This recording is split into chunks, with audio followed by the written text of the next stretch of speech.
스포츠 선수의 커리어. 정말 찰나의 순간에 모든 게 갈릴 수 있죠. 특히 우리에게 익숙한 한약 같은 전통의학이 세계 스포츠계의 엄격한 도핑 규정과 만날 때 그 경계선은 정말 아슬아슬해집니다.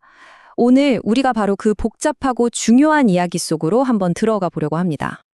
자, 그럼 어떤 순서로 알아볼까요? 먼저 이 경계선의 역사를 통해서 도핑 규제가 도대체 왜 시작됐는지 그 배경부터 살펴볼 거고요. 그리고 나서 도핑의 정의가 뭔지 명확하게 짚고 넘어가겠습니다. 그 다음엔 세계 반도핑 기구 와다의 금지 목록을 보면서 이 규정 때문에 시험대에 오른 전통의학, 특히 한약이 어떤 잠재적 위험을 가지고 있는지 분석해 볼 겁니다. 그리고 마지막으로 가장 중요하죠. 선수를 위한 한약 복용 가이드를 통해 어떻게 하면 안전하게 또 현명하게 대처할 수 있는지 그 방법을 알려드릴게요. 이런 규정들을 제대로 이해하려면요, 무엇보다 왜 만들어졌는지를 먼저 알아야 합니다. 사실 그 시작점에는 정말 안타까운 비극들이 있었습니다. 이 흐름을 보시면 비극에서 규제로 이어진 그야말로 공정한 경기를 위한 험난한 싸움의 역사를 알 수 있습니다. 1960년대에 사이클 선수가 경기 중에 암페타민을 복용하고 사망하는 끔찍한 사건이 터지면서 국제적인 경각심이 생겨났고요. 그래서 1967년에 IOC가 처음으로 금지 약물 목록이라는 걸 만들게 됩니다. 그리고 1988, 바로 서울올림픽이었죠. 남자 100m 우승자가 도핑으로 금메달을 박탈당하는 정말 전 세계가 충격에 빠진 일이 있었습니다.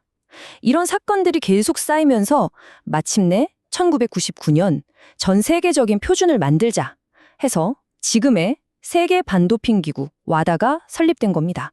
모든 규칙의 시작점이죠. 자, 이제 왜 이런 규정들이 생겨났는지 그 배경은 알았어요.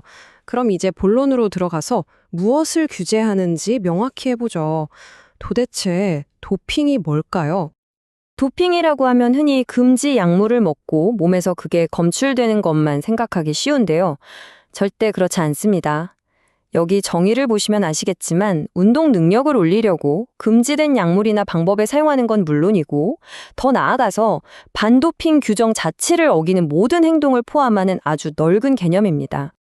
그러니까 이 모든 복잡한 규정의 핵심은 딱 두 가지로 귀결됩니다. 바로 선수의 생명과 직결되는 건강을 보호하고 또 스포츠의 가장 중요한 가치인 공정한 경쟁의 장을 지키기 위해서 존재한다는 거죠. 그래서 규정 위반 행위는 우리가 생각하는 것보다 훨씬 더 광범위합니다. 당연히 몸에서 금지 약물이 나오는 건 안 되고요. 약물을 사용하려고 시도하거나 가지고만 있어도 안 됩니다. 심지어 도핑 검사를 피하거나 거부하는 행동, 약물을 몰래 거래하는 것까지 전부 다 심각한 규정 위반이에요. 선수뿐만 아니라 코치나 팀 관계자가 연루되는 것도 마찬가지입니다. 바로 그 세계 반도핑 기구 와다가 이 모든 걸 관리하는 공식 규정집, 즉 금지 목록을 매년 발표하고 있습니다. 어떤 것들이 있는지 한번 자세히 들여다볼까요? 여기서 가장 중요한 게 바로 이 두 가지 카테고리의 차이점을 이해하는 겁니다. 선수들에게는 정말 결정적인 부분인데요. 그러니까 무엇을 복용하느냐도 중요하지만 언제 복용하느냐에 따라서도 결과가 완전히 달라질 수 있다는 거죠. 먼저 상시 금지, 말 그대로 1년 내내 365일 금지되는 것들입니다. 흔히 말하는 근육을 키우는 스테로이드나 성장 호르몬, 그리고 영화에서나 보던 혈액 도핑처럼 장기적으로 경기력에 큰 영향을 줄 수 있다고 보는 것들이죠. 이런 것들은 훈련 기간이든 휴식 기간이든 상관없이 무조건 금지입니다. 반면에 이건 경기 기간 중에만 금지되는 약물들입니다. 예를 들어 경기에 딱 맞춰서 집중력을 순간적으로 확 끌어올리는 흥분제나 고통을 못 느끼게 하는 마약성 진통제 같은 것들인데요. 주로 경기 당일의 성적에 직접적인 영향을 줘서 부당한 이득을 줄 수 있는 약물들이 여기에 해당됩니다. 자, 그럼 이제 핵심 질문에 도달했습니다. 그렇다면 우리에게 너무나 익숙한 한국의 전통의학, 이 한약은 이 복잡한 규정 속에서 과연 어떤 위치에 있을까요? 안전할까요? 한약, 물론 우리 몸에 좋은 효과를 주는 오랫동안 신뢰받아온 치료법이죠. 하지만 그 안에는 수많은 천연 성분들이 들어있기 때문에 선수들에게는 이게 또 다른 차원의 이야기가 됩니다. 왜냐하면 자기도 모르는 사이에 의도치 않게 금지 약물 규정을 위반할 수도 있기 때문이에요. 그럼 가장 흔하게 문제가 될 수 있는 분야, 바로 흥분제 성분부터 한번 짚어보겠습니다. 자, 이 표를 한번 보세요. 여기서 다른 건 몰라도 마황, 이 두 글자는 꼭 기억하셔야 합니다. 이게 바로 에페드린이라는 금지 성분 때문에 선수들에게 가장 문제가 될 수 있는 대표적인 약제거든요. 마전자도 마찬가지로 스트리키닌이라는 성분 때문에 조심해야 하고요. 반면에 바나로튼 약제는 에페드린이 정말 극소량 들어있어서 일반적으로는 크게 문제 삼지 않습니다. 다음은 이뇨제입니다. 특히 체급 경기가 있는 선수들이 단기간에 체중을 확 줄이려고 할 때 유혹에 빠지기 쉬운 약물이죠. 근데 이게 정말 재밌는 지점인데요. 우리가 병원에서 처방받는 강력한 화학 이뇨제랑 한약제에 들어있는 성분은 그 작용 방식이나 강도가 완전히 다릅니다. 한약제는 훨씬 부드럽고 완만하게 작용하기 때문에 와다가 금지하는 그런 강력한 약물과는 다르다고 보는 거죠. 이번에는 통증을 줄여주거나 심리적 안정과 관련된 약물들, 즉 마약류와 카나비노이드입니다.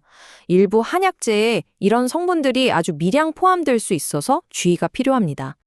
물론 백글체나 마자인 같은 약제에 이런 성분들이 들어있다고 해서 무조건 위험한 건 아닙니다.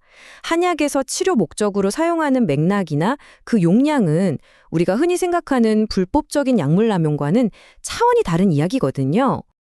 자, 마지막으로 살펴볼 건 아주 강력한 소염 효과를 내는 글루코코르티코이드입니다. 이 부분은 결론부터 말씀드리면 크게 걱정 안 하셔도 될 것 같습니다. 자아거 같은 약제에 관련 성분이 들어있긴 하지만 과학적으로 봤을 때 한약에서 치료 목적으로 쓰는 일반적인 양으로는 와다의 검출 기준을 넘기가 사실상 불가능에 가깝기 때문입니다. 자, 그럼 이 모든 정보를 종합해 볼 때 선수는 도대체 어떻게 해야 할까요? 한약을 아예 먹지 말아야 할까요? 그건 아닙니다. 현명하게 대처하는 방법이 있습니다. 이건 전통의학을 피하라는 이야기가 절대 아닙니다. 오히려 이 4단계 지침을 통해서 더 지능적이고 안전하게 활용하자는 거죠. 첫째, 가장 기본적이면서도 가장 중요한 겁니다. 한의원에 가면 저 도핑 테스트 받는 선수입니다. 이 한마디를 꼭 하셔야 해요. 둘째, 복용 시기를 확인하는 게 중요합니다. 문제가 될 수 있는 약제 대부분은 경기 기간 중에만 금지되니까 대회 한참 전에는 괜찮다는 거죠. 셋째, 용량을 이해해야 합니다. 일반적인 처방 용량으로는 기준치를 넘는 일이 거의 없지만 이걸 알면서도 일부러 과다 복용하는 건 문제가 될 수 있습니다. 그리고 마지막으로 규정은 계속 바뀝니다. 어제는 괜찮았던 게 오늘은 금지 약물이 될 수 있어요. 항상 최신 정보를 확인하며 깨어 있어야 합니다. 결국 한약은 정말 좋은 우리 전통 의학이죠. 하지만 최고의 선수에게는 그 어떤 좋은 약제보다도 정확한 지식이야말로 최고의 보약이 아닐까요? 자신의 몸에 들어가는 모든 것에 대해 완전한 책임을 지는 것, 그것이 바로 진정한 프로 선수의 자세일 겁니다.